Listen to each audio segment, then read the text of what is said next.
ہم بستری کے بعد جو غسل کیا جاتا ہے اس میں کون سا کلمہ پڑھا جاتا ہے مجھے بتا دیجئے۔ دیکھیے بعض لوگ جب ہم بستری کے بعد غسل کرتے ہیں، ویسے ہی نارملی بھی اگر کوئی انسان طہارت حاصل کرنے کے لیے غسل کرتے ہیں نا کچھ لوگ، تو وہ تیسرا کلمہ پڑھتے ہیں۔ تیسرا کلمہ کون سا ہے؟ تیسرا کلمہ تمجید۔ تمجید کے معنی پاکی اور سبحان اللہ والحمدللہ ولا الہ الا اللہ واللہ اکبر ولا حول ولا قوت الا باللہ العلی العظیم، تو یہ کلمہ پڑھتے ہیں۔ تو بعض جگہ پہ ایسا ماحول ہے کہ وہ یہ سمجھتے ہیں کہ اگر ہم نے اس کلمے کو نہ پڑھا تو ہم پاک نہیں ہوں گے، ہم صاف نہیں ہوں گے، اور اس کے بعد کی گئی ہماری عبادتیں بھی قبول نہیں ہوں گی۔ تو کون سا کلمہ پڑھنا چاہیے؟ کیا غسل سے پہلے کلمہ پڑھا جائے گا یا نہیں، یا کون سا ذکر و اذکار کرنا چاہیے؟ دیکھیے دوران غسل یعنی جس وقت آپ غسل کر رہے ہیں اس ٹائم تو آپ قرآن بھی نہیں پڑھ سکتے، قرآن بھی نہیں، ذکر و اذکار بھی نہیں، سبحان اللہ الحمدللہ بھی نہیں، اللہ اکبر بھی نہیں، بسم اللہ بھی نہیں، درود پاک بھی نہیں، کچھ نہیں، بس چپ چاپ تمیز سے نہاتے رہو۔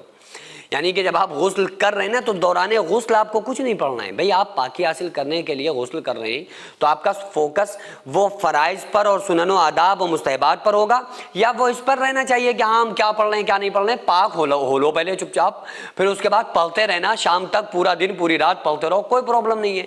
لیکن جو یہ چلی چلائی مشہور باتیں ہوتی ہیں لوگ اس پر عمل کرنا شروع کر دیتے ہیں، علم کی کمی کی وجہ سے وہ جو ان کو بتا دیا جاتا ہے وہ اسی پر عمل کرنا شروع کر دیتے ہیں۔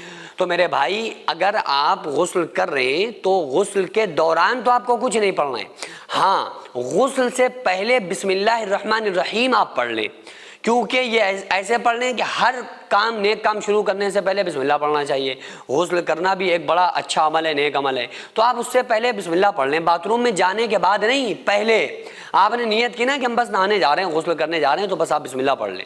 اس کے بعد اندر جانے کے بعد چپ چاپ نہانے پر فوکس ہونا چاہیے۔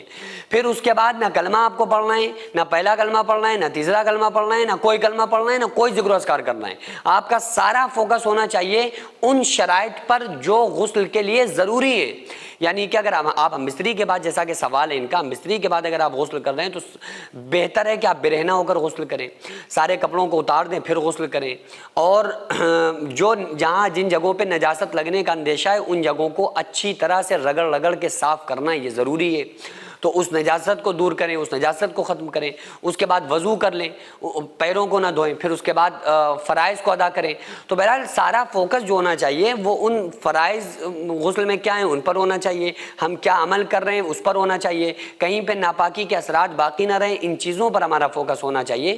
باقی جو یہ کلمہ پڑھنے والی بات لوگوں میں مشہور ہے، اس کا کوئی ثبوت حدیث میں نہیں ہے، بس آپ غسل سے پہلے داخل ہونے سے باتھ روم میں پہلے آپ بسم اللہ الرحمن الرحیم پڑھ لیں تو بہت بہتر ہے۔ سینکڑوں ایسے غریب پریوار جو فاقہ کر کے زندگی گزار رہے ہیں، اور بہت سے ایسے مجبور لوگ جو غربت کی وجہ سے بیماریوں سے جوجھ رہے ہیں اور ان کے پاس علاج کرانے کے لیے بھی پیسے نہیں ہیں، تو ان غریب فیملیز کو ہر مہینے ہماری سوسائٹی راشن دیتی ہے اور ان غریبوں کا فری میں علاج کراتی ہے۔ تو آپ لوگ ہمارے ساتھ مل کر ان بیوہ عورتوں اور یتیم بچوں کا سہارا ضرور بنیں اور ان کے راشن اور دوا علاج کے لیے زیادہ سے زیادہ تعاون کریں، اور یہ ارادہ کریں کہ غریب کے بچوں کو انشاءاللہ بھوکا نہیں سونے دیں گے، اور ہر ہفتے ہر مہینے آپ لوگوں سے جو بھی ہو سکے آپ تعاون ضرور کریں۔ ان کو 10 سال سے جو لوگ بستر پر پڑے ہوئے ہیں انشاءاللہ تعالی ہم سب مل کر ان غریبوں کا علاج بھی کرائیں گے، اور ہر مہینے انشاءاللہ تعالی ان غریبوں کو ہم راشن پہنچائیں گے۔ یہ سوسائٹی کا اکاؤنٹ نمبر ہے اور یہ اسکینر ہے، آپ لوگ اس اکاؤنٹ پر یا اس اسکینر کے ذریعے آپ غریب فیملیز کی ہیلپ کر سکتے ہیں۔